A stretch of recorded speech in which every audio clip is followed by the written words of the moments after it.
Merci, Monsieur le Président, Madame la Ministre, mes chers collègues. Les migrations ont de l'avenir. Ce n'est pas une fatalité, c'est une réalité. Elles sont beaucoup plus d'ailleurs sud-sud que sud-nord, mais l'Europe en subit aussi les conséquences. Et je pense que nous conviendrons tous qu'il est préférable que la France et l'Europe restent attractifs, avec les conséquences de cette attractivité, plutôt qu'un espace ne faisant pas envie, car ce serait néfaste pour l'ensemble de ceux qui y vivent. Mais la relation entre l'Europe et la crise migratoire, comme on l'appelle, fragilise aujourd'hui les relations entre l'Union européenne et tous ses voisins. Cela devient un facteur rendant plus compliquées nos relations avec l'ensemble de notre voisinage et menace notre sécurité.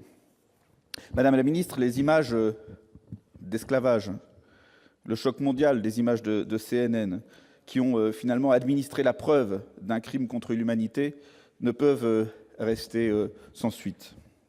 Ni l'Europe ni l'Afrique ne peuvent aujourd'hui continuer à faire semblant de ne pas voir ce que, excusez-moi l'expression, mais le colonel Kadhafi avait l'élégance de nous cacher pendant des années.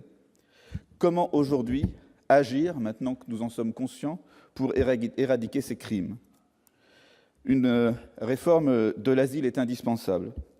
Mais ce qui se passe en Libye rappelle une fois de plus qu'il ne peut être question de passer par l'idée de pays tiers sûrs pour réformer l'asile européen.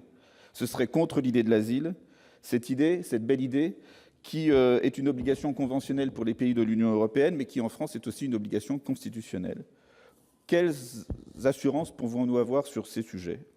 Enfin, Madame la Ministre, la zone Schengen, dans ces conditions, ne sera stable que si les pays qui la constituent acceptent de faire converger progressivement leur politique d'immigration, d'échanger sur leurs expériences d'intégration. Quel chemin pour y parvenir avec tant de décalage aujourd'hui et d'expérience et d'histoire entre les différents pays de la zone Schengen? Je vous remercie. Merci, chers collègues. La parole est à Madame la Ministre pour répondre.